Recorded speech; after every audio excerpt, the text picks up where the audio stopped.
Turn on correctly. Well, there are people talking in the background, like in my apartment building.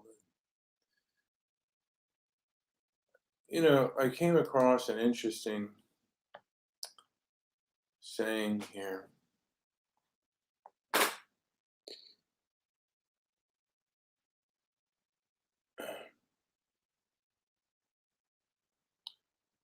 Today, most systems are based on a belief in human rights, but human rights are fiction. In reality, humans have no rights. Just as chimps or wolves have no rights. Cut open a human and you won't find there are any rights. The only place where human rights exist is in the stories we invent and tell one another. Human rights may be a very attractive story, but it's only a story. The same mechanism is at work in politics. Like gods and human rights, nations are fictions. A mountain is something real. You can see it, touch it, smell it. But the United States or Israel are not physical reality. You cannot see them, touch them, or smell them. They are just stories that humans invented, and they become extremely attached to them. This was written on YouTube. It was like an iron. It was a Facebook, not a Facebook, but a YouTube post from. I don't know how to say, but her last name is Ali. She's an anti-Muslim. She's a former Muslim who first escaped, I believe, to the Netherlands and then became a citizen of the United States. And she wrote about how wokeism or woken and Islam are parable. I mean, they're together. It is an interesting statement that rights are a fiction, perhaps. I guess you would even say that an army is a fiction of men together. You can see an army. You can see the men and women in uniform. You can see what an army does to other humans sometimes. I mean, are the police real? I mean, it's an interesting point. It's something that I want to ponder.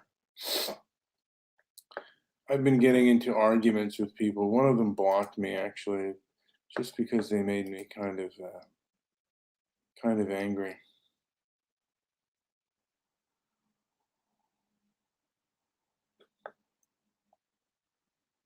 And censorship is real. This is another Twitter person. If you're not a Black American, saying the N-word is enacting violence.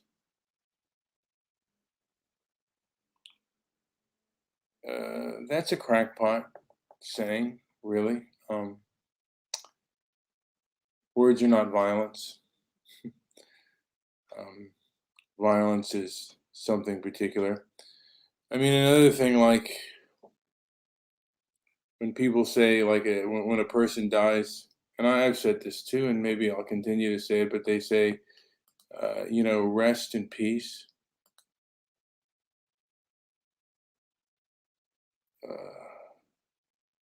Rest in peace. How do we know that they're in peace? And does it really matter whether they're dead? They're not resting. They're dead.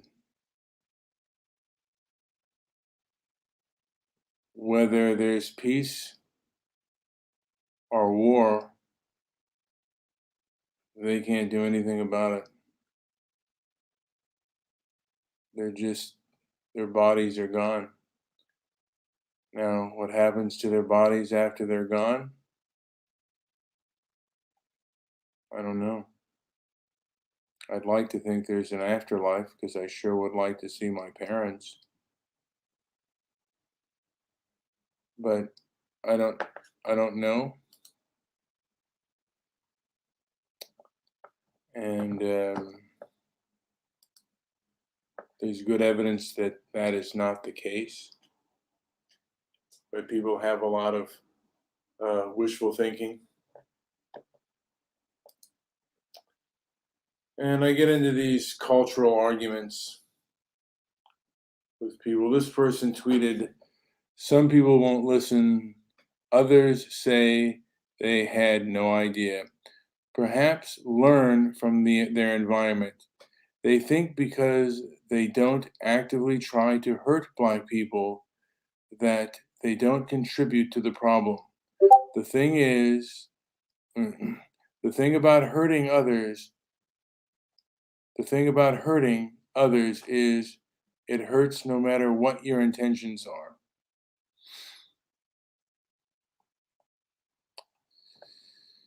And I kind of think that this person's kind of a control freak.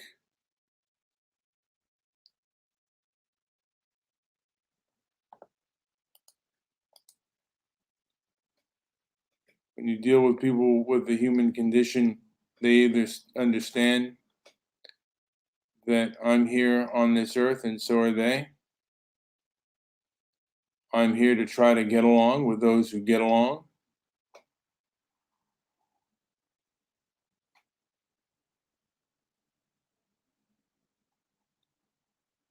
But getting back to freedom, from the moment you're born, you're not free. You're dependent on your parents. And when you grow up, you're dependent on others, at least to survive, to live. There are some people perhaps that are not, but those are the vast minority. And human beings are primal and they strive to survive. And what I'm seeing at this point is the left controls the establishment, therefore, they kind of control your survival. If they can fire you or get you blacklisted, then they can hurt you. And they can hurt your family if you have a family. And that's the main instinct of most human beings, is to protect their family from hardship. So a lot of times they really say nothing because they want to live, and they want to live without scorn and hateful behavior. But when does that behavior become unreasonable? When does a person reach their breaking point?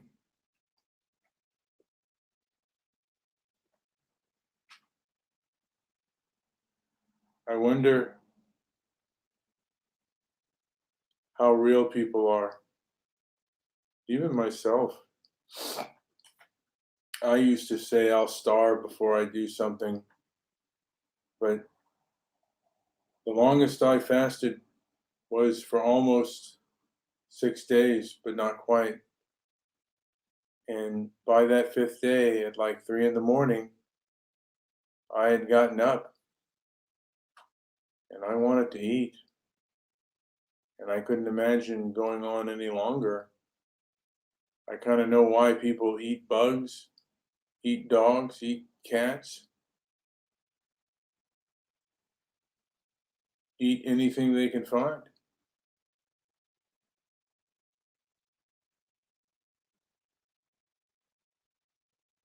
I find a lot of people to be so unaware,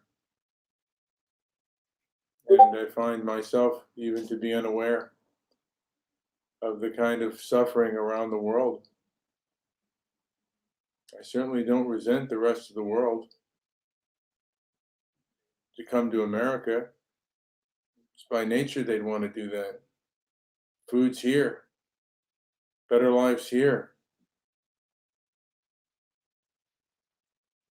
Most of us are not hungry enough where we would trek all these miles and cross deserts and shark-infested waters to be here, but there are many that would.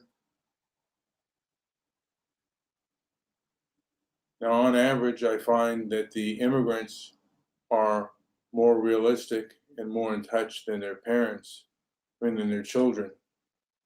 Their children seem to live in a Western, like a kind of a, it's a modern Western philosophy of victimhood and fake words like white supremacy. If freedom is a fake word, words like racism and white supremacy are also fake words that are made up. You can't see white supremacy. You can't see supremacy.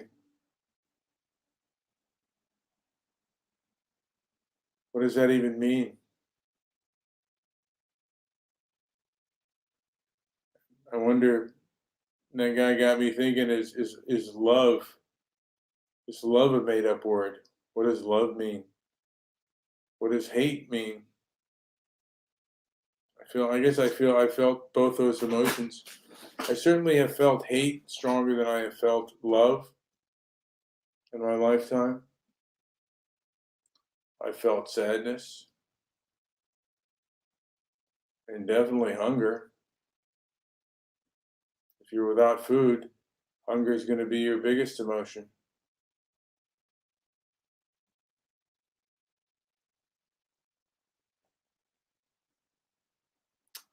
I gotta say, I felt really tired today and not too well. I'm really hot right now. The heat, for whatever, is kind of getting to me. So I might take a step outside and just take a walk and maybe take a shower and kind of cool off and have the rest of the day to myself to kind of ponder things.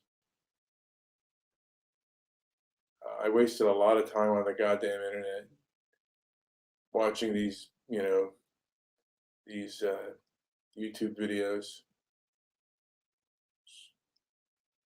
Some agree with it, some don't. And if nobody agreed with me, would I still have the opinions that I do? If most people disagree with me, does that make my opinions wrong? Or does that make a person's opinions wrong if most people disagree with them?